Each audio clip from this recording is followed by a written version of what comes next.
Olá, meus irmãos. Chegamos, enfim, à aliança da consumação. Como eu gosto de dizer às vezes, quando eu estou terminando uma pregação, um estudo ou uma aula, nesse caso aqui terminando um conteúdo, o fim está próximo, né? Aliança da consumação.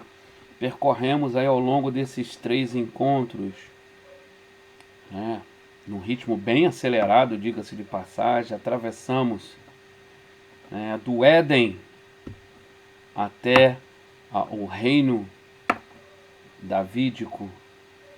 Percorremos aí estudando vários aspectos da aliança, a começar com a aliança da criação ou pacto de obras, firmado com Adão ainda no Éden, antes da queda, na chamada aliança da criação. Passamos pela aliança da preservação, feita com Noé. Primeiro aspecto da aliança da redenção, né? Primeira aliança dentro do campo da aliança da redenção, onde nós vimos que Noé é abençoado da mesma forma que nosso pai Adão, para cumprir o mandato de dominar sobre toda a criação, multiplicar, povoar a terra, e mais uma vez culmina com a nossa falha. Uma das coisas que fica muito evidente ao longo do estudo das alianças é que, se não fosse Deus, de maneira nenhuma nós faríamos parte da família da aliança. Porque em todo momento nós falhamos. Mesmo naquelas alianças que têm um certo aspecto condicional, como por exemplo a aliança da lei celebrada no Sinai, ali no Êxodo 19, quando o povo entra em aliança com o Senhor, aceitando os termos estabelecidos, e mais uma vez eles quebram. Então fica muito claro que, se estamos em aliança, se vivemos como povo da aliança, se somos o povo da aliança, tudo vem de Deus. É graça, misericórdia e favor de Deus. E assim nós temos que pensar o tempo todo na nossa caminhada cristã. Não há nenhum merecimento. Como diz Paulo em Efésios, né? Tu não era povo, agora tu é povo. Tu era estranho às promessas, agora tu é co-herdeiro. Por favor de Deus, tão somente. Porque se não fosse o Senhor, se não fosse o Senhor. Então, ao longo dessa caminhada, nós, né, fizemos no aspecto introdutório uma introdução às alianças divinas, onde a gente estudou ali a natureza da aliança, a extensão das alianças, a unidade da aliança, a diversidade da aliança. Aí vimos a aliança da criação. Então, após a queda, começa o plano de redenção, e o Senhor celebra com Adão, mais uma vez, a aliança do começo. Dessa vez, agora em queda, é uma promessa de que o nascido de mulher pisaria a cabeça da serpente. Aí em Noé nós temos a aliança da preservação. Em Abraão nós temos a aliança da promessa. E o que a gente vai percebendo que essa aliança, que é uma unidade, e porém diversa em seus muitos aspectos, ela vai ganhando novos elementos à medida que a revelação de Deus vai progredindo. Então, cada vez vai ficando mais evidente o que o Senhor quer para o seu povo, como o Senhor quer se relacionar com o seu povo. A cada nova celebração, a cada novo marco na aliança, nós vemos novos aspectos. Então, em Abraão, nós vemos essa aliança ganhar 3 aspectos, né? Que é a promessa da terra e de descendência. Promessa da terra e da descendência. E nessa bênção que é dada a Abraão, que é celebrada nessa aliança que é celebrada com Abraão em Gênesis 12, reiterada em Gênesis 15 e depois em Gênesis 17, e que ao longo do livro do Gênesis nós vemos ser repassado aos outros 2 patriarcas, que primeiro Isaac e depois Jacó. Especialmente a partir de Isaac e Jacó nós vemos ser prometido reinos e sacerdote. Então, é muito interessante quando a gente começa a estudar a aliança, que alguns mitos, né, por assim dizer, ou algumas falácias de alguns pregadores mais empolgados vão caindo por terra. Por exemplo, quando os pregadores aí, né, pode dizer, o povo quis um rei. O Senhor já prometeu aos patriarcas que deles viriam reis e sacerdotes. Então, nunca foi o plano do povo, sempre foi o plano de Deus. Não à toa que em Deuteronômio, né, ainda no Pentateuco, o Senhor já estabelece ali a partir do capítulo 16, se eu não me engano, se não me falha a memória, o Senhor já lança os termos de como deveria ser esse rei. Esse rei deveria ter uma cópia da lei para que fosse lida todo dia, para que ele não se afastasse do caminho do Senhor. Esse rei não deveria ter muitas esposas. Esse rei não poderia ter muitos cavalos, ou seja, esse rei não era para ser reconhecido pelo seu poder material, mas ele era para ser reconhecido por uma vida de piedade e obediência ao Senhor. Mas está lá em Deuteronômio, muito antes de se pensar em Saul como rei, quando o povo pede a Samuel um rei, e então Saul é escolhido o primeiro rei de Israel. Conforme nós vamos caminhando na progressão das Escrituras, nós vamos ver que no livro de Juízes, Gideão, né, após ele com os 300 vencer, né, de forma milagrosa, espetacular, né, que o Senhor usa meia dúzia de gato pingado lá para poder vencer um grande exército em que o povo levantasse uma espada. Então o povo decide que não, Gideão tem que ser o nosso rei. Então, a ideia de um monarca, a ideia de um rei, ela é muito anterior ao contexto de Samuel, e o próprio Deus já tinha planejado. Foi uma escolha do Senhor reinar sobre o seu povo através de um rei. Na bênção de Gênesis 49, quando Jacó, morrendo, ele começa a impetrar as bênçãos proféticas sobre os 12 filhos. Quando ele vai abençoar o seu quarto filho, Judá, o que ele fala lá? Que o cetro de equidade nunca se apartaria da mão de Judá. O que é esse cetro? O cetro ele é o símbolo real, é o rei que tem o cetro, né?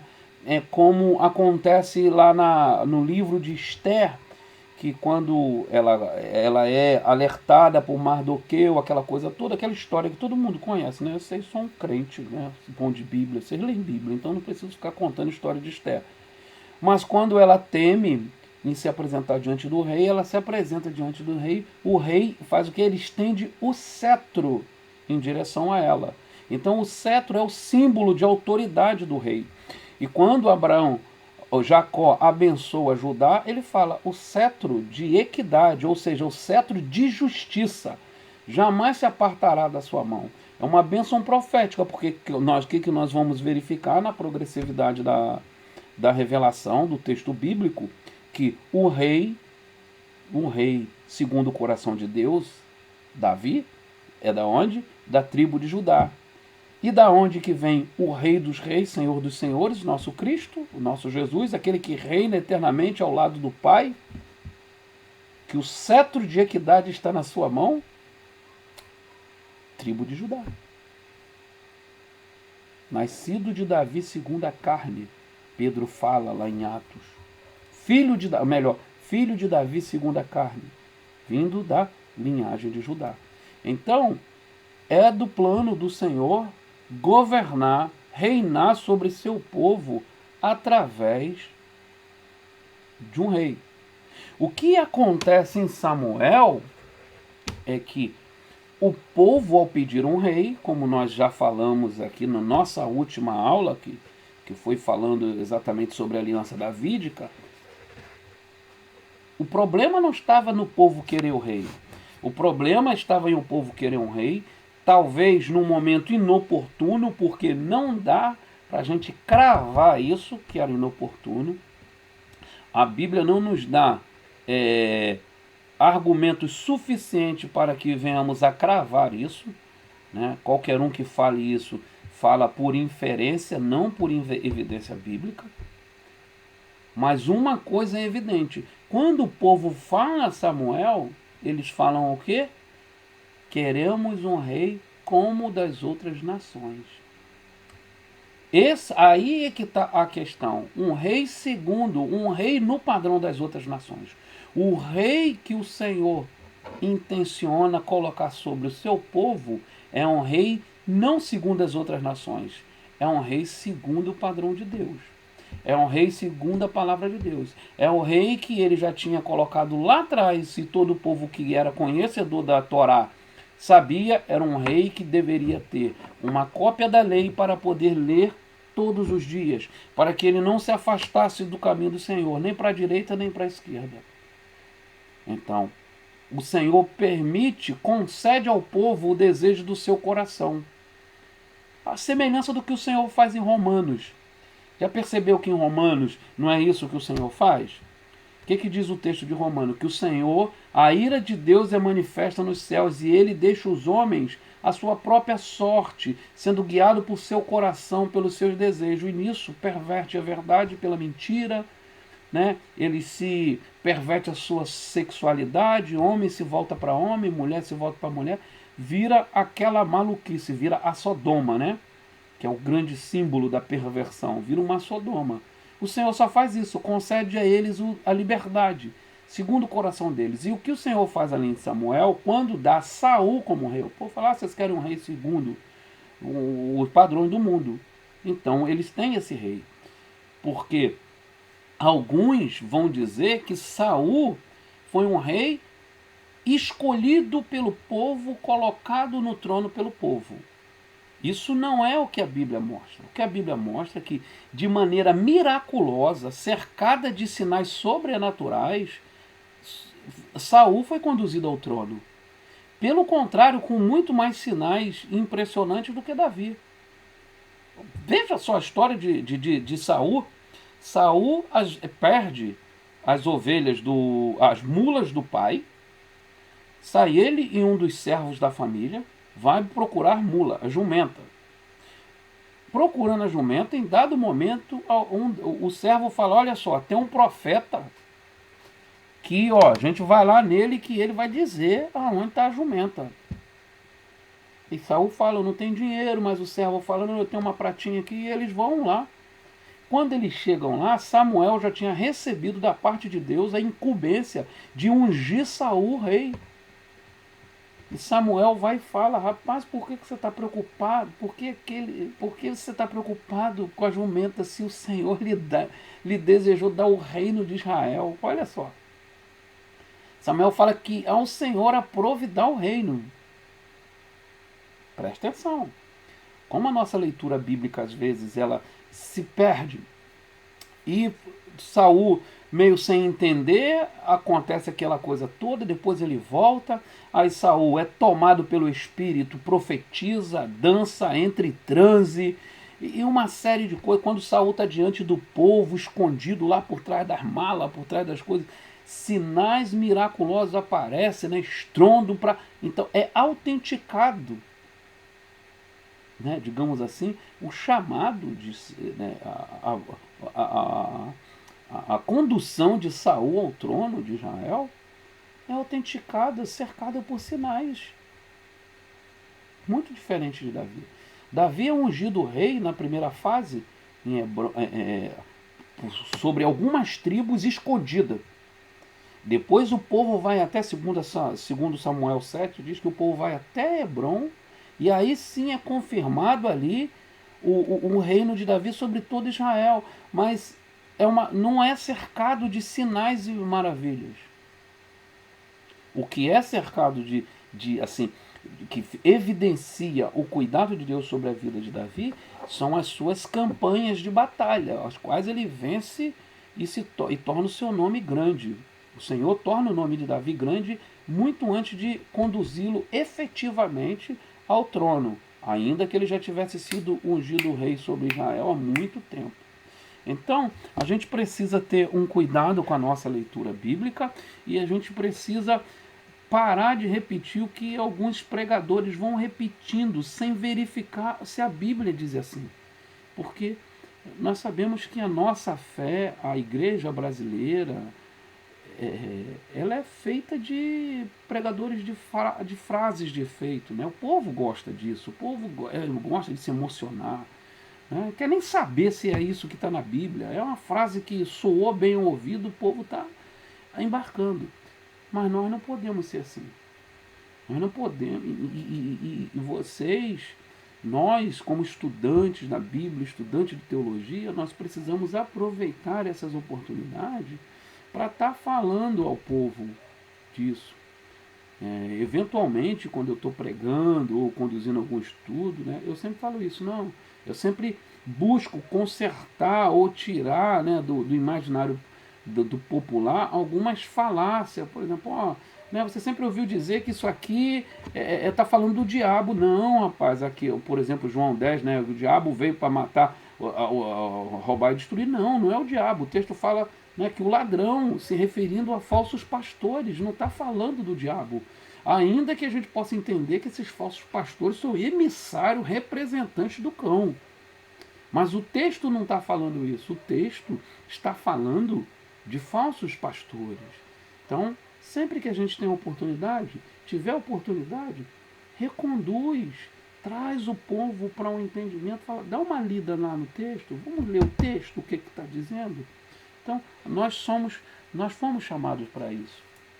Após, então, eu falei da aliança da promessa, depois nós tivemos a aliança, falamos do selo da aliança, né? Que aí a gente tem na aliança abrâmica, agora abraâmica, né? Um selo, né? O Senhor institui um selo como para marcar o povo da aliança, e é instituída a circuncisão, né? Duas alianças que têm um símbolo que as identifica, né? A aliança da preservação, que é a aliança feita com Noé, que tem um arco-íris, e a aliança da promessa com Abraão, que tem um outro símbolo, que é a circuncisão.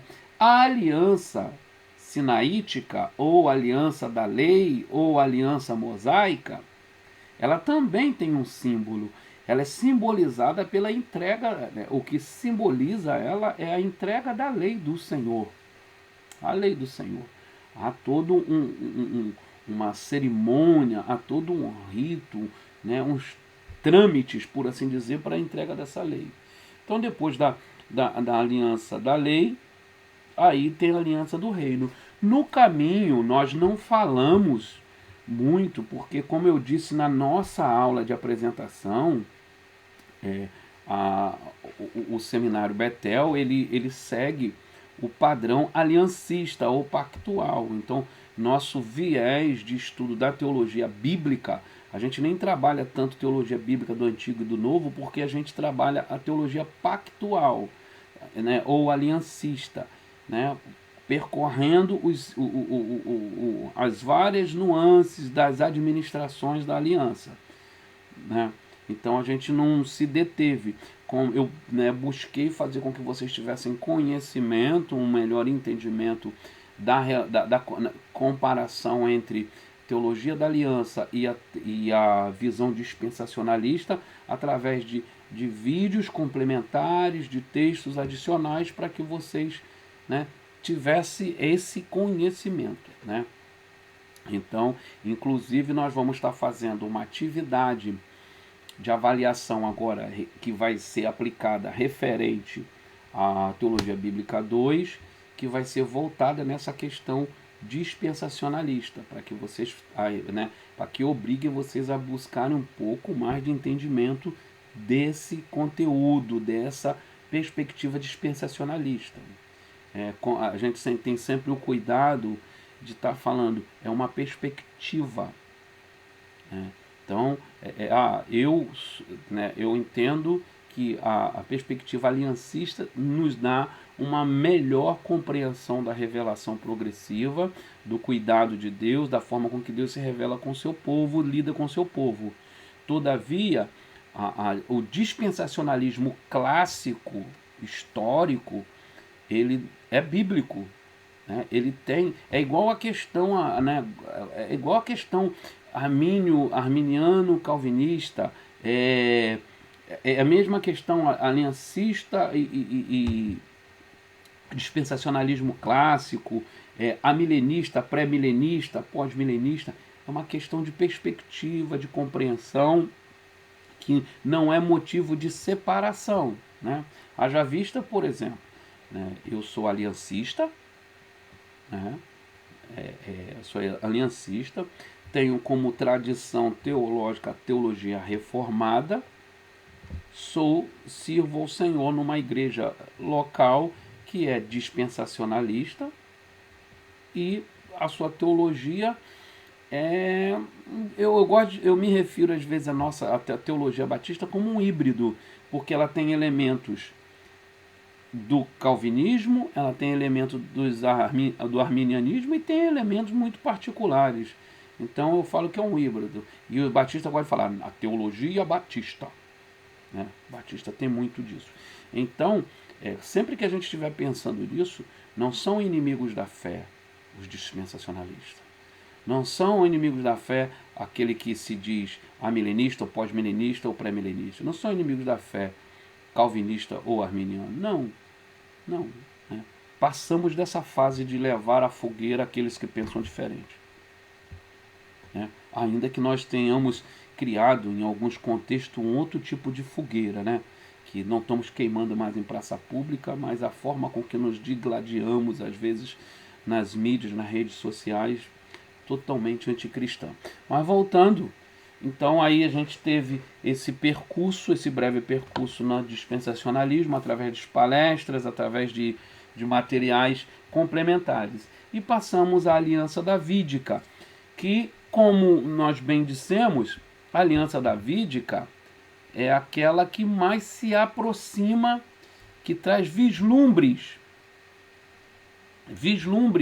das realidades da nova aliança em Cristo Jesus, que traz vislumbres da nova aliança em Cristo Jesus. Então, vendo novamente aquele nosso esqueminha, nós temos a aliança da criação, a aliança com Adão, né? Aí começa a aliança da redenção, aí nós vemos Noé, Abraão, Moisés, Davi e as realidades da nova aliança, onde em Davi nós temos vislumbre, porque onde são esses vislumbres? Davi tem paz, Davi tem terra, Davi tem descanso dos seus inimigos. Então a aliança davídica é aquela que mais se aproxima das realidades da nova aliança. Então nós vamos dar uma passeada rapidamente aqui, tocar em alguns pontos que a gente falou na última aula da aliança davídica, ou aliança do reino. Israel conhece o que é ter um rei segundo os padrões de Deus. Fica muito evidente para Israel que não é o rei que governa, Deus é que governa, o trono é de Deus, e aquele que está sob o trono, ele é um representante, ele é corregente com Deus, né? Há uma ocasião histórica para esse reinado, porque tudo é preparado, o Senhor dá descanso dos seus inimigos, o Senhor manifesta o seu cuidado, manifesta o seu aceite, né, a chancela do reinado de Davi, através de quão favorecido Davi é durante esse reinado. Então, esse reinado é marcado por ter um lugar, né, Jerusalém, a cidade santa, a capital, como a gente falou, que começa a dar à monarquia o aspecto e ao povo uma ideia de nação, uma capital, um reino unificado, centralizado. Promete uma dinastia, né, quando o Senhor promete que, né, sempre haverá da casa de Davi alguém no trono. E o descanso dos inimigos, né? Então dinastia ou descendência, lugar e paz, vislumbres, né, da realidade da nova aliança. Então, né, a partir de então nós vamos entrar na nova aliança, a aliança da consumação, né? Vamos começar dando uma olhada no contexto da profecia, que é quando a gente pensa em nova aliança, logo vem à nossa mente Jeremias 31, o texto clássico, né, da nova aliança, e nós vamos ver isso no nosso próximo vídeo. Esse breve vídeo aqui de introdução da nosso quarto encontro, oitava aula. Tá bom? Até breve, até o próximo vídeo.